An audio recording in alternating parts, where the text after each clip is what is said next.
Alan, first of all, I want to say thank you, and I want to say you're welcome, and I want to say good job, and I want to say kudos, because your takeover set was wonderful, and now you look pretty comfortable. So, how you doing? I'm doing well.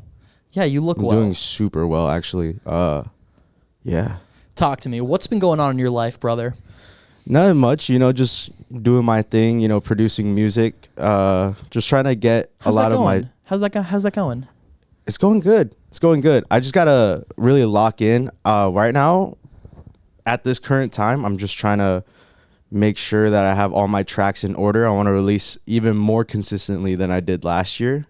How much more consistently? So last year, I started releasing in June once every month and a half.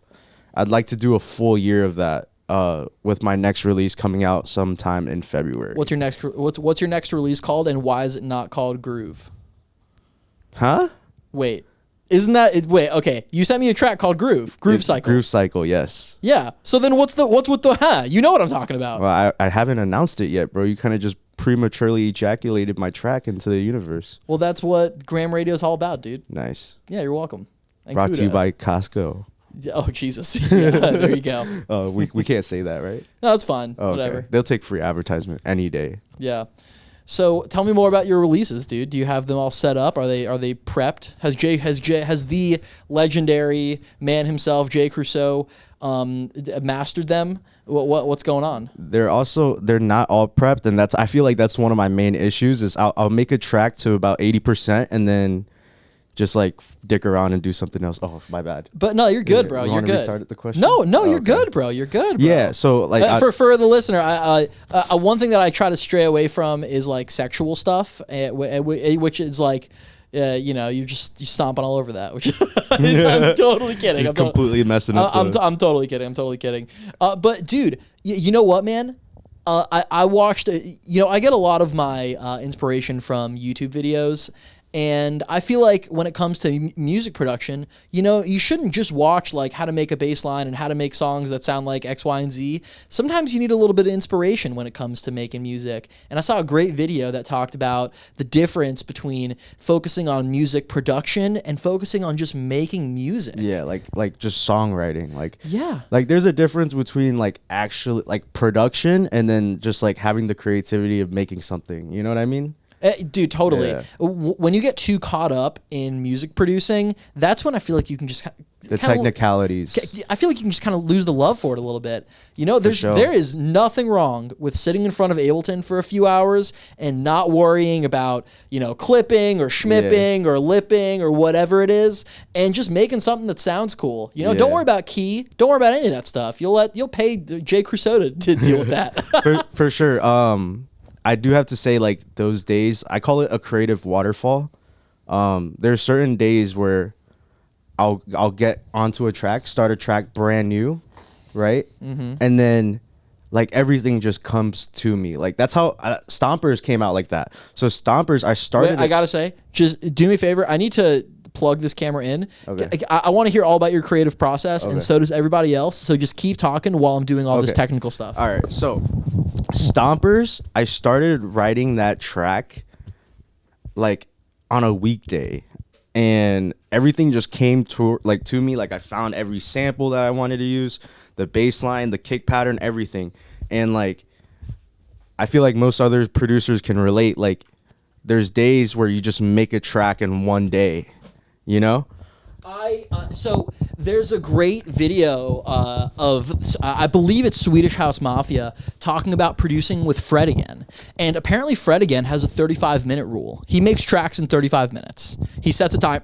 He sets a timer, and after 35 minutes he's done. Now I think that it's fair to say Fred again has probably made way more tracks than any of us, so he probably like has a whole system, and he can do a lot more in 35 minutes than you or I could do in like 4 or 5 hours. Yeah. But still, there's something cool about making a track in a limited amount of time. I spend like 35 minutes looking for the hi-hat. Like, come on now, like that's crazy. 35 minutes is nuts. What? Okay, question for you. Yeah. Technical question. Yeah. What plugins whether they're local to Ableton or third party, do you use for your kick and your bass? So I use the drum bus, right? What exactly does the drum bus do? So the drum bus gives you control. It kind of works like a compressor. It just beefs up your kick, but it gives you like control of like how crunchy you want the kick to sound.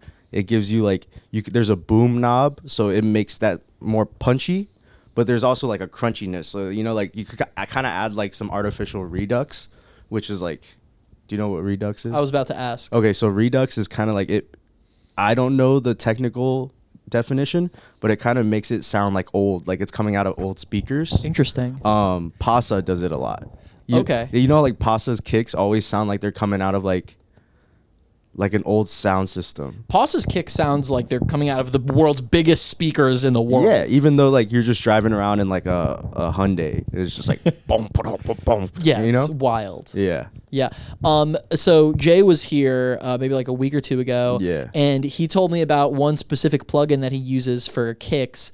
It's under the Corpus selection in Ableton. Yo, Kick Tight. Kick Tight. He put me onto that, and I dead ass haven't stopped using. So he put me on to Kick Tight and Hass Effect, and they're in all of my tracks since he put me on. Like, you can also use Kick Tight for your bass line. Can you? Yeah, and it just beefs the shit out of your bass line. And so when it comes to your bass, because my original question was your kick and your bass. So we're using we're using drum bus, we're using Kick Tight, we're using Haas Effect. Yeah. What are we using for the bass? So all right, so I don't use the Haas Effect on the kick, but I use Haas Effect on like synths and like percussion and vocals. Okay, what does the Haas Effect do? So Haas Effect, from what he told me, it kind of takes your clip, right, your channel, and throws it in stereo, but not at an even level. You know what I mean? Okay, so then it sounds a little bit less robotic. Yeah, and a little bit more natural. A little wide. It kind of builds like a Okay. room for your song. Okay. All right, back to the bass line. Yeah. This is Ooh, one. wait. I should sample that. Back to the bass line. Back to the bass line. Send me that. Dude, no, that's Send me mine, the- bro. This is my property. True. All right, so what do I use for the bass line? I use Serum mostly to write the bass line. Damn, now I can't stop that. Back to the bass line. Yeah, Serum. That's hot. And then I use Kick Tight. I don't have any, like, I don't have Fab Filter or anything. Like, it's kind of expensive. And ever since you lectured to me about bootlegging, I don't bootleg anything. Nice. My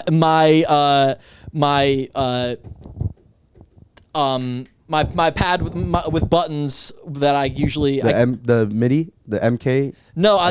okay. If I had my my Rodecaster right next to me, I would have pressed the button. That would have applauded. Oh. That would have applauded. No more bootlegs. You can edit it in post. I'm not gonna edit.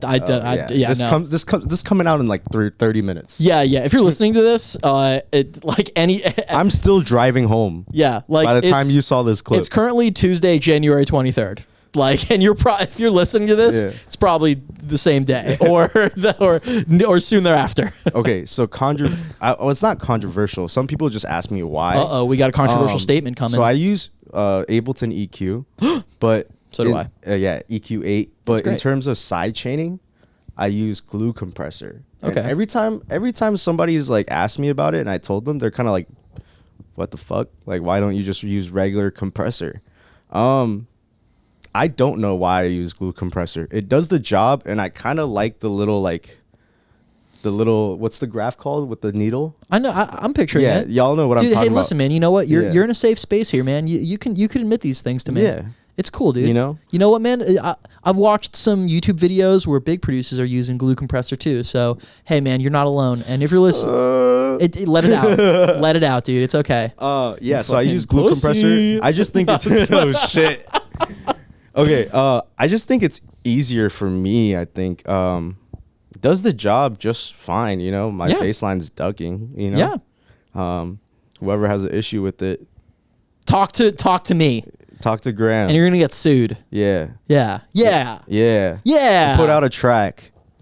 No.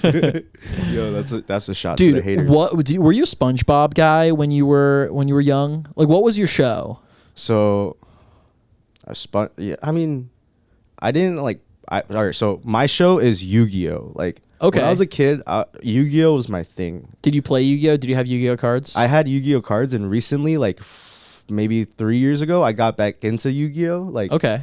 like I was playing like at the the card store with all like the dorks and stuff. Really? Were you good? Yeah. Did you have Exodia? No, they were better. See, I know than me. Exodia. They were way better than me. They were like, so you know what OTK They were means? sending you to the Shadow Realm, weren't they? Yeah, they sent Yeah. me to the Shadow Realm Yeah. multiple times. You know what OTK is? No. Bro, OTK stands for one turn kill. Okay. Right? And like I'm new and I did it for the nostalgia, so I built a deck around Dark Magician, which was like one I of don't the know Dark OG Magician. characters, Okay. right? So think about like Pikachu in Pokemon. Like he's an OG Pokemon. Okay. You know? Dark I'm Magician- not gonna lie. Yeah. Let me take a little quick pause on this. I can't really speak to how to play or like anything like that. Okay. But I do know Exodia. Okay, And I always- Exodia I always is the thought forbidden one. Is the forbidden one? Yeah. Should I bleep that out? No, that's his name. Exodia, the forbidden one. Oh, Exodia for the forbidden one. Sorry, Yeah. I don't mean to like dead name him. I don't want to get canceled. Okay, yeah. So, like, I had like a deck that was good, but like it wasn't like competitive. Like it wasn't the meta. I was just there to have fun. So here's a question: when you show up to a Yu-Gi-Oh battle, yeah, are you showing up with like the best possible cards, or is it like? not me. But okay, what I'm saying though is, does everyone start on like an even keel? Or No. is it like you try to find these cards and then you show up with your cards? No, it's really pay to win. Like you could pay for the packs and open them and hope that you get good cards. But you could go to the card store and just be like, I want this card, and they'll be like $400, and then you buy And then you can just dominate battles. So like I was just going there to have fun, and I'd sit down and be like, hey, you want to play? And they'd be like, yeah, sure, you know. And like it's like this like probably like 30-year-old dude. And I lose the coin flip. He has the first turn. You can't attack on your first turn, so he kind of sets up. Then I play my cards. I'm like, yeah, this is so fun. And then literally the third turn, the guy's second turn, he goes on like, he's like, I'm gonna summon this, and I'm gonna activate my spell card for like a solid 2 minutes, bro. Like he's going through cards, he's running through them, and then he's like, I'm gonna attack you for like 4,000 life points, and I'm like, Shadow Realm. yeah. And then on top of that, it's like the cards are just so expensive that like after 4 or 5 months of playing Yu-Gi-Oh, I was like, nah, I'm not doing this anymore. I wonder what the female population of like Pokemon and Yu-Gi-Oh is. Like do gals play that? Is that like, I know it's mainly a guy thing, but what is the percentage of gals I think I've only seen do like that? two or three girls at the card store, but I feel like they're not really playing the cards. I feel like most of the female population that are into like Pokemon and like Yu-Gi-Oh, they're like either cosplayers or they like the video game. I was gonna bring up cosplay. Yeah. I'm not into cosplay, but I can see like why people would be into that. It's like adult Halloween. Like, Right. you know, like MetroCon is really the adult Halloween. I don't know For people MetroCon. like it's like or Comic-Con, like Comic-Con. stuff like that. And then furry is like sexual. I thought we can't bring up anything sexual. Well, okay. When it comes to the standards of the Graham Radio Yeah. channel, like we just can't like get like gruesome, but Yeah. you can have a mature conversation Oh, about yeah. like For stuff. sure. Yeah, Yeah. furries. I don't understand furries, bro. I'm not into it. It's like they're like mascots. A buddy of mine was telling me that his younger sister is in high school, and a classmate of hers is like puppy play. I Like don't know what that is. it's I think it's kind of like furries, but it's not with the full mascot. It's just like the high school, they don't allow hats, but they allow like kitty cat ears. Yeah. So there was this Which one. is, you know what? If you're into that, more power to you. Yeah. You know what I mean? Like whatever. I don't hate. I don't discriminate. There was this one couple in my high school where like all of a sudden like the dude and the couple started wearing cat ears to school with his girlfriend, and I've always wondered, like, did she make him wear those cat ears, or does he just do it just to like go along with whose it? idea was it? Yeah, like whose idea was it to wear cat ears to high school. Because, you know, it's like... Wait, hold on. DJ duo idea. Uh-huh. Me and you, cat ears. What do we call ourselves? Meow, meow, meow, meow, meow, meow, meow. Yeah, sure. Meow, meow. Yeah. Yeah. That's hypothetical, right? And no, you're not down? Talk to Ill. Talk to my manager. Talk to Ill. Talk to my manager about that one. I'm like texting my manager. Please tell God, say Graham no. Wait, so you're not down for meow meow? Bro, I can't even line up my releases right. You think I could start another project? I mean, dude, think about it. All of our tracks could be like cat themed. Cat rhythm. Cat rhythm. Yeah. Kidum. Yeah. No, yeah, cat rhythm, but all the vocals are in Korean. And sung by a cat. Like an actual cat. No, like a person identifying as a cat. Oh, like a Catherine? Boom. I think that we just put the cherry on this interview. Oh, like a Catherine? Yeah. No, I'm in. Yo, I'm in. that's what, you know, you got to cut back to boom and then cut it. Like, that's Yeah. it. Boom. You know what? We'll end it here. For the listeners, you know I love you. This is Alan Shee. He's very comfortable right now. Yeah, you could go do your Facebook Marketplace thing. I'm just gonna hold on. Get another picture. Okay. Beautiful. I am gonna go purchase a bass guitar, Which I'm hyped about. Does it look cool? Bro, it's Show me a picture. Bro, let me show you a picture. Yeah. It looks so sweet, dude. You know, right around this time, you could get to Lakeland pretty fast. Yeah, I mean, sure, yeah. Here, dude, look at this, and you can swipe. All right, hold on. Before you end the recording, I got a joke for you. Okay. How pretty is that? That's a nice. Yeah, I like how it's not like crazy. Like, yeah, the color's walnut. It's an Ibanez 4-string bass, and I'm also getting a bass pedal. Check this out. The bass pedal retail goes for just under $200. I'm getting it used. The guy was selling it for $80. But check this out. On Facebook Marketplace, I currently have a Cloud Lifter, which is like a microphone techie thing, like for sale for like $60 or $70. And the guy was like, "Hey, do you want to just trade?" And that has literally been on my Facebook Marketplace page for like a month. I've been unable to sell it. Dude, I'm basically getting a bass pedal for free. And it's a multi-pedal. Same company as my guitar pedal. Oh, shit. Dude, I'm so happy. Bro, you know what a frog pedal is, right? No. What is it? Like What's a frog pedal? It's a pedal. It's pretty much a distortion. Okay. It's a distortion pedal. I saw a video of this guy. He connected a frog pedal into another frog pedal into another frog pedal. Like, it was like 5 frog pedals plugged into his computer. He turned it on and played one string, and it sounded like a nuclear bomb. Just it was crazy. Okay, so here's the idea, right? I'm gonna tell you this joke. Okay. Right?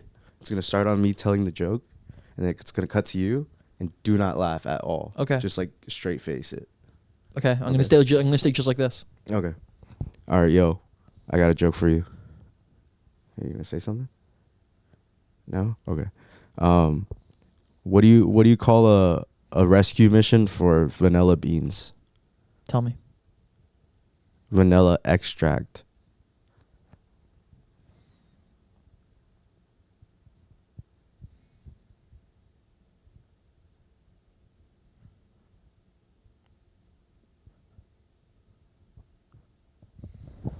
Okay, that's about enough. Yeah. You can leave my apartment now. I didn't like that. Yo, the blinks. All right, for the listeners, I love you. Peace. See ya.